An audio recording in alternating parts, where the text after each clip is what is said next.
Hello students. तो पहले हमने क्या देखा, कॉमर्स देखा। आज की वीडियो में क्या देखा हमने, पहले कॉमर्स देखा और अभी हम देखेंगे ट्रेड। ट्रेड क्या होता है उसके बारे में ब्रीफ डिस्कशन जो है अभी हम इस वीडियो में करने वाले हैं। तो वीडियो को क्या कीजिए, लाइक कीजिए, दोस्तों के साथ शेयर कीजिए और चैनल को सब्सक्राइब कीजिए ताकि आने वाली अगली वीडियो आप तक जल्दी पहुँच सके और नोटिफिकेशन बेल ज़रूर प्रेस कीजिए। तो क्या है ट्रेड? तो trade, define the trade. Define trade, trade को क्या करना है, हमें डिफाइन करना है और name the various categories of the trade. Trade की क्या बतानी है, हमें डिफरेंट कैटेगरीज बतानी है। किसके बेसिस पर? उसके ट्रेड के कौन से ट्रेड रहते हैं पहले हम डेफिनेशन देखेंगे, उसके बाद उसके बेसिस पर जो है हम उसका कैटेगराइजेशन करेंगे। तो सबसे पहले ट्रेड की डेफिनेशन जान लेते हैं। तो trade means sale, transfer and exchange of goods and services. तो ट्रेड किसे कहा जाता है? ट्रेड उसे कहा जाता है कि वो क्या करता है, सेल मतलब बेचने का काम करता है, ट्रांसफर करने का काम करता है, एक्सचेंज का काम करता है।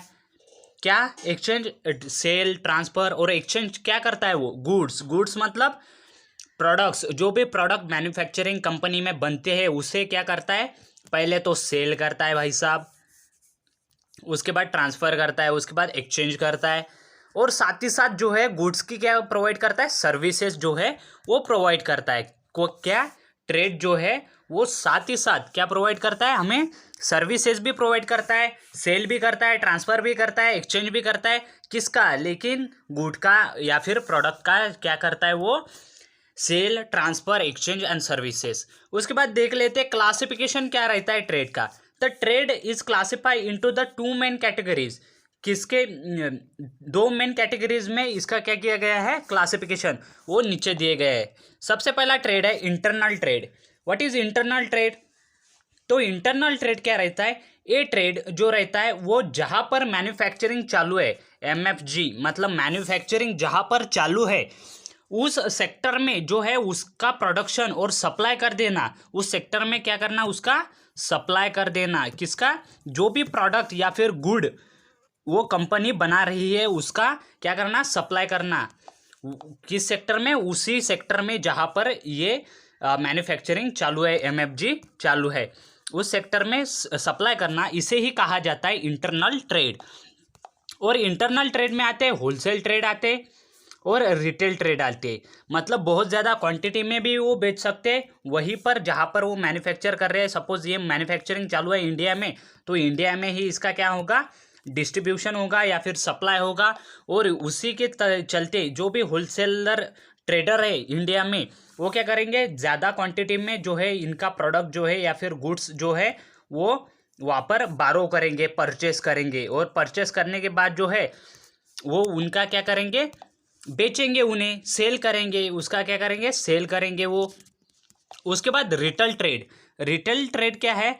ये होलसेल वालों से क्या करते, सपोज होलसेल वालों ने 10 क्वांटिटी में अमाउंट लिया, उस मैन्युफैक्चरिंग कंपनी का 10 क्वांटिटी में उन्होंने अमाउंट लिया। और रिटेल ट्रेड वाले क्या करते, इसमें का दो ये रिटेल ट्रेड ए वाला लेता है, दो रिटेल ट्रेड बी वाला लेता है, दो रिटेल ट्रेड सी वाला, डी वाला और एंड सो ऑन। तो इसी तरीके से जो रिटेल ट्रेड वाले रहते हैं वो डिस्ट्रीब्यूट करते क्या, जो भी मैन्युफैक्चरिंग या फिर गुड्स जो भी हमारा प्रोडक्ट जो है बन रहा है उसे डिस्ट्रीब्यूट करने का काम करते। तो ट्रेड किस किस पे क्लासीफाई किया जाता है? ट्रेड क्लासीफाई किया जाता है इंटरनल ट्रेड पे और इंटरनेशनल ट्रेड पे।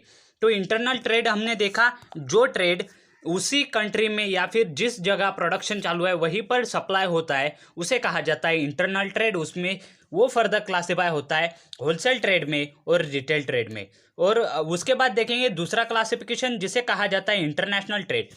ये क्या रहेगा फिर? ये ट्रेड ऐसा रहेगा जो भी मैन्युफैक्चरिंग कंपनी है वो उनका सामान या फिर गुड्स या फिर प्रोडक्ट्स सप्लाई किसे करेंगे, इंटरनेशनल मतलब दूसरे कंट्री वाले किसी भी मैन्युफैक्चरिंग या फिर सप्लायर कंपनी को वो क्या करेंगे, सेल करेंगे। उसकी वजह से क्या होगा कि ये क्या हो, कनेक्शन बनेगा, दो देशों में का कनेक्शन बनेगा, एक कंट्री और दूसरे कंट्री में का क्या बनेगा, ये रिलेशन बनेगा।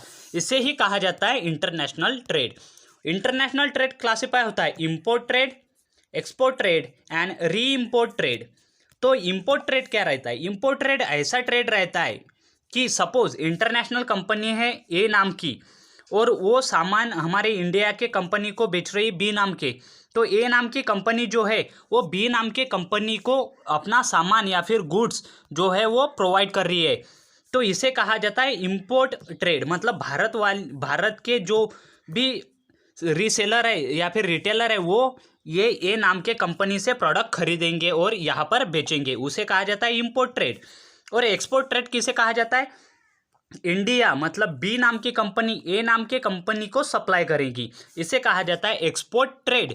और री एक्सपोर्ट ट्रेड क्या करते हैं? ए नाम की कंपनी बी नाम की कंपनी को सप्लाई भी करती है और उनके पास का जो भी गुड्स है या फिर प्रोडक्ट है उसे इंपोर्ट भी करती है।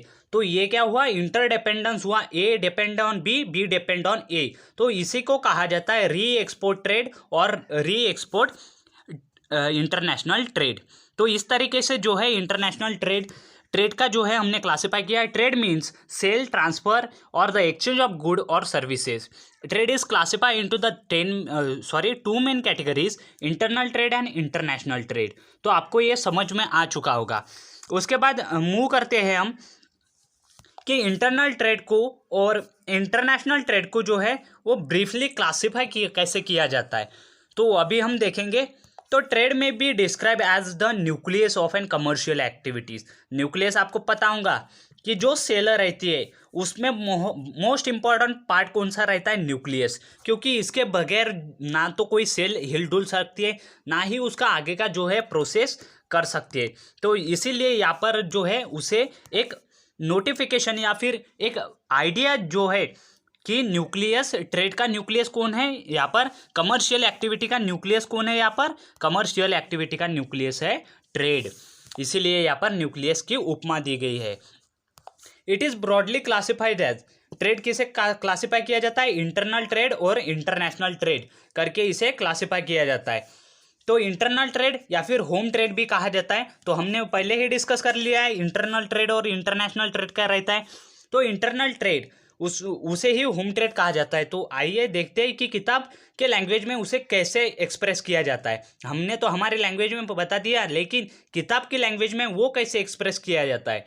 तो इंटरनल और होम ट्रेड किसे कहा जाता है? It consist of an sale, transfer और the exchange of good and services within the country. जो भी हमने पहले डिस्कस किया था वही सब यहाँ पर है। And payment involve in the business are made national currency.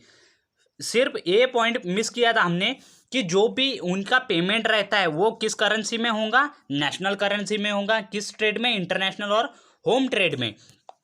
और इंटरनेशनल ट्रेड को ही क्लासिफाई किया गया है होलसेल ट्रेड और रिटेल ट्रेड में।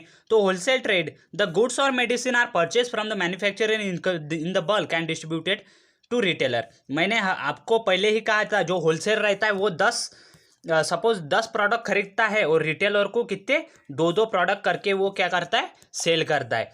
तो इसी तरीके से रिटेल वाले का है, रिटेल वाले का भी देख लेते। द गुड्स और medicine are purchase from the wholesaler. Wholesaler से क्या करता है? ये परचेस करता है। And sold to the patient. किसे सोल्ड करता है? किसे बेचता है वो? पेशेंट को। On the prescription of physician.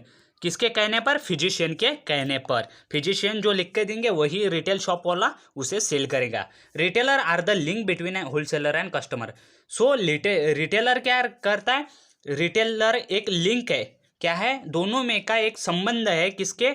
Wholesaler और कस्टमर, इन दोनों में जो कॉमन रहता है उसे रिटेलर कहा जाता है। तो ये मोस्ट इंपॉर्टेंट आपका एमसीक्यू बन सकता है अगर आपकी एमसीक्यू पैटर्न में एग्जामिनेशन होती है तो इसे आपको ध्यान में रखना है, या फिर फिल इन द ब्लैंक्स में भी ये आ सकता है। तो इसे आपको अच्छे से प्रिपेयर कर लेना है। उसके बाद इंटरनेशनल ट्रेड और फॉरेन ट्रेड क्या रहते?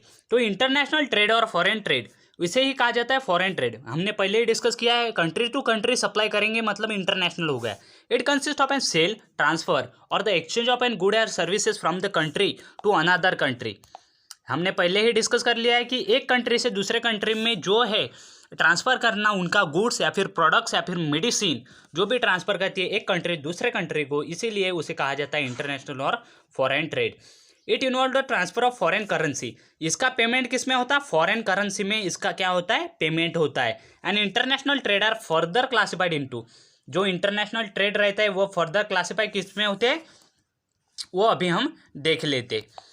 तो इंपोर्ट ट्रेड में, एक्सपोर्ट ट्रेड में और री एक्सपोर्ट ट्रेड में क्या होता है उसका क्लासिफिकेशन, किसका, इंटरनेशनल ट्रेड का।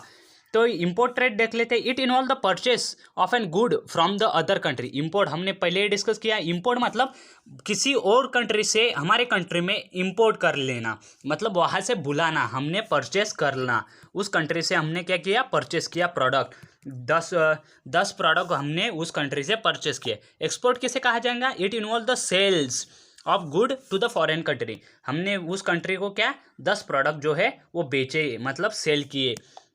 उसके बाद री एक्सपोर्ट और इंट्रेपोर्ट, इसे ही री एक्सपोर्ट और इंट्रेपोर्ट कहा जाता है। It involves the importing from the one country and exporting to other country. तो एक कंट्री से लेना और दूसरी कंट्री में बेचना, इसे ही कहा जाता है री एक्सपोर्ट और इंट्रेपोर्ट। तो हमने वहाँ पर कैसा डिस्कस किया था, हमने देखा एक कंट्री दूसरे कंट्री को सप्लाई करती है, ये इस पे डिपेंड रहती है, ये इस पे डिपेंड रहती है।